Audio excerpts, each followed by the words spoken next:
Motivational Mondays. Good morning. Happy Monday. Okay, so I'm Katie Horgan. I'm a real estate agent. I also like to do these podcasts and things, and people have asked me, do those make you money? And maybe not directly, but I've gotten clients and stuff from it, and it's something I love to do. So I was thinking, I was down and out for a week, a little over a week. Hadn't been contagious for a while, have done a couple of little things, but have pressure just like everybody does with, you have to be posting this much, you have to be doing this, doing that, and then sometimes you're just not feeling it, and then you figure out like, how am I gonna get past this, figure it out, And so I thought, what can I do that would be fun and would help both me and maybe other people, So I thought, well, Motivational Mondays, which I'm probably not going to use that term because I think it's overused, but whatever. It's still really fun. So I'm going to tell you short stories on Mondays, and they're going to be motivational ones to kind of uplift you for the week. And so I do have a couple of notes, but I'm going to tell you a story about a guy named Cliff Young. And he was a 61-year-old man in 1983, and he went to run this ultra marathon in Australia from Sydney to Melbourne, which was 543.7 miles. Okay. And this was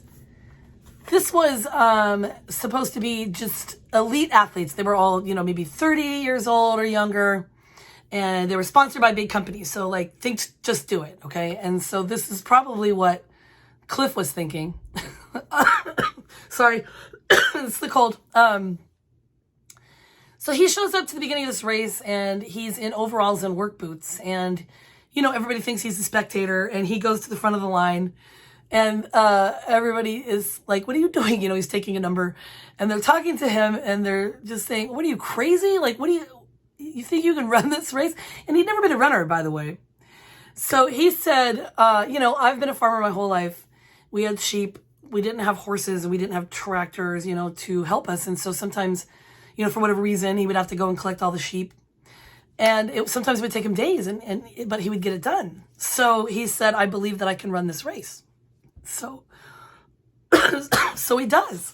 They start out, and they start running, and he's doing this weird little shuffle thing, which is not like a run, but it's just like a shuffle. It's kind of a strange little thing.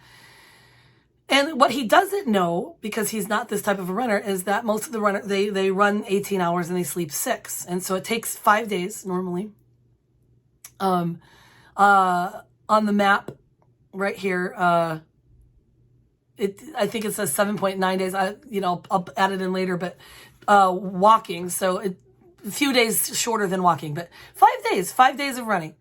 And so they start out, and he's doing the shuffle, and he's just very far behind, very far. But these athletes are running 18, sleeping 6. So he just keeps running straight through. Just straight through. He doesn't stop. Now, nutritionally, I don't know what he did, because I know a lot of runners bring their own stuff, and they have, this goo stuff, or, some kind of protein, something. I know they're probably provided water, but I don't know how he did anything to sustain, his athletic, just his stamina. So anyway, he just keeps running. And he keeps gaining on them bit by bit. And about halfway through the race, someone had asked him, what are your plans? Like, how are you going to proceed? How are you going to finish this race? What's your strategy? And he's, basically like, I'm just going to keep going until I'm done. And so, sorry. So that's what he does. And so by the final night, he had passed all of the other athletes. And so not only did he come in first, beating all of these athletes, these elite athletes, he broke a new course record, of course. And so since then, at least 3 other people have won that race using the shuffle, which they call the Young Shuffle now. And a lot of runners use that, a lot long distance runners. So, sometimes it's what you don't know that will show you how you can succeed, right? So get out of your own mind, get out of your own stuff. You don't have to be perfect. You don't have to be like everyone else. You don't have to follow a certain standard all the time. If your office has a lot of stuff in it, don't worry about it. Sometimes I'm like, it's too cluttered. but I can work in it and it's fine. I'm working on mind over matter stuff. Dr. Joe Dispenza's amazing. So, you know, just have a Cliff Young kind of week, guys. And don't worry about it. Because if you decide you can do it, you can do it. So I'll see you next time. Peace and love.